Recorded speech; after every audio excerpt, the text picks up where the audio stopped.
Liberal Fox News commentator Richard Fowler dropped some devastating truth bombs on his MAGA co-hosts, first by defending President Biden's performance at a recent NATO press conference, and then second by pointing out all the ways that Donald Trump is an objectively weak presidential candidate, despite the enormously advantageous media ecosystem.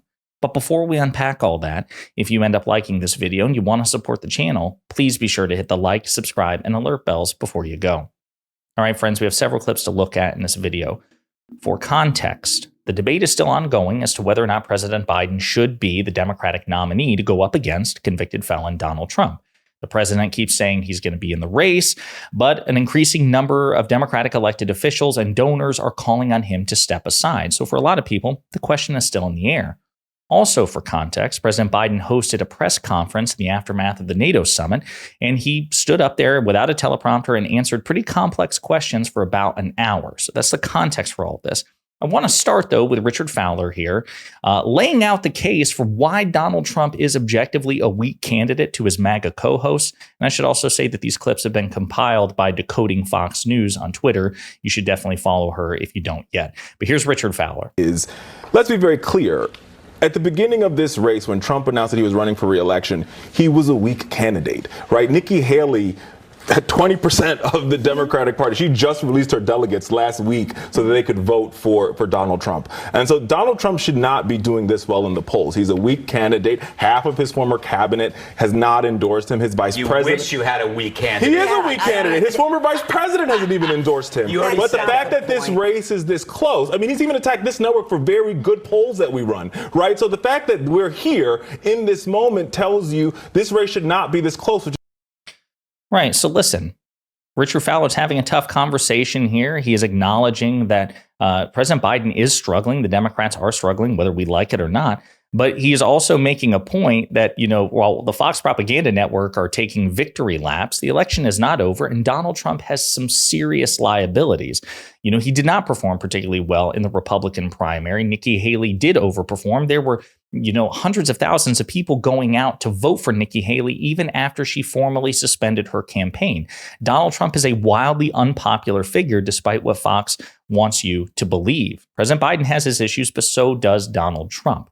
Now, in this clip, Richard Fowler is defending President Biden's performance at the recent NATO summit, despite the gaffes. There were a couple of high-profile gaffes, but he pointed out that Biden actually substantively addressed very complex questions, particularly about foreign policy. They put the president in a space where he's very comfortable. He understands foreign policy very well. I think if you looked at the 8-minute answer he gave on China or the 7-minute answer he gave on Israel, he seems to have some depth in foreign policy. And so I think placing him in NATO and putting the big press conference there gave the American people a chance to see the president sort of answer these sort of tough questions.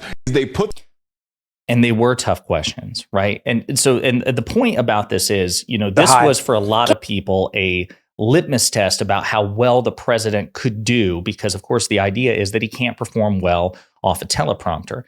Now, the frustrating thing as somebody who's an unapologetic, Democrat, someone who thinks that President Biden has been an objectively good president, as you know, the fact of the matter is he is held, and Democrats are held to just much higher standards than Donald Trump and MAGA Republicans, because the truth of the matter is Donald Trump does not perform well off the teleprompter. And to that point, this is a clip from MSNBC in which Peter Baker, who is a journalist who has written books about Donald Trump. So this is a man who is well studied on Trump. He is asked, basically as a point of comparison, here's Biden standing up here for an hour talking about the intricacies of the dynamics between China and Russia and South Korea and Japan and all these things. Could Donald Trump do that? Can you think of the last time President Trump, you've covered him all these years, you've written a book on him, Peter, has spoken that extensively, not on politics, but on policy, like we heard from Biden tonight? No, President Trump is not a policy maven by any stretch. And when he does speak, obviously, it's important to remember that he himself has his own verbal gaffes and miscues. He's confused Nikki Haley with Nancy Pelosi. He often has a hard time kind of finishing a sentence with a subject and a verb and an object. So it's not that President Trump doesn't also have his own issues. I think he does have his own issues, right? And I think it's really important to point this out, as when people are evaluating President Biden's performance at that press conference, you have to compare him to the alternative. He famously says, don't compare me to the almighty, compare me to the alternative. And my position is, regardless of what you believe about President Biden, regardless if you think he's mentally fit or not to be president, if you're being honest, if you are someone who's evaluating this stuff honestly, you should be comparing these two men, both of whom have been president, both of whom are very old.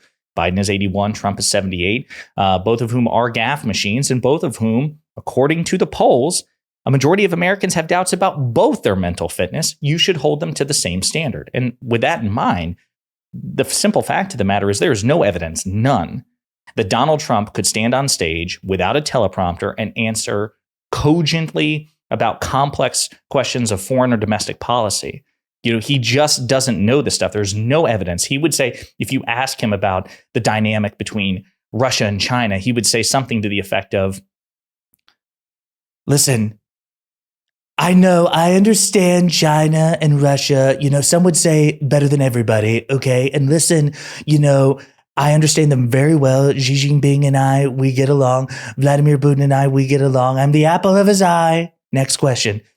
Right. He would only be able to answer in platitudes and bromides and things like that. He wouldn't be able to answer substantively and with experience. He wouldn't be able to talk about the history of these two nations. He wouldn't be able to talk about, he probably doesn't know the fact that Ukraine and Russia share a border, let alone the length of it. And things, these are things that Biden is talking about at length and giving a pretty sophisticated answer to. As a matter of fact, you could almost make the argument that he is too long-winded in his answers, particularly with respect to foreign policy. But I do want to play some highlights of President Biden's press conference at the NATO summit. And there are about 3 clips in particular. Otherwise, we could just keep going on and on. But this one here, if it's the one I have lined up, he roasts Donald Trump pretty damn well. This one's pretty funny. Presidency is the most straining job in the world, and it's 24/7. How can you say you'll be up for that next year, in 2 years, in 4 years, given the limits you've acknowledged that you have today? The limits I've acknowledged I have? There's been reporting that you've acknowledged that you need to go to bed earlier and your evening around 8. That's not true. Look, what I said was, instead of my every day starting at 7 and going to bed at midnight, it'd be smarter for me to pace myself a little more. And I said, for example, the 8, 7, 6 stuff, instead of starting a fundraiser at 9 o'clock, start at 8 o'clock. People get to go home by 10 o'clock. That's what I'm talking about. I'm not talking about, and if you looked at my schedule since I made that stupid mistake in the campaign, in the debate, I mean, my schedule has been full bore. I've done, where's Trump been? Riding around in his golf cart, filling out his scorecard before he hits the ball? I mean, look.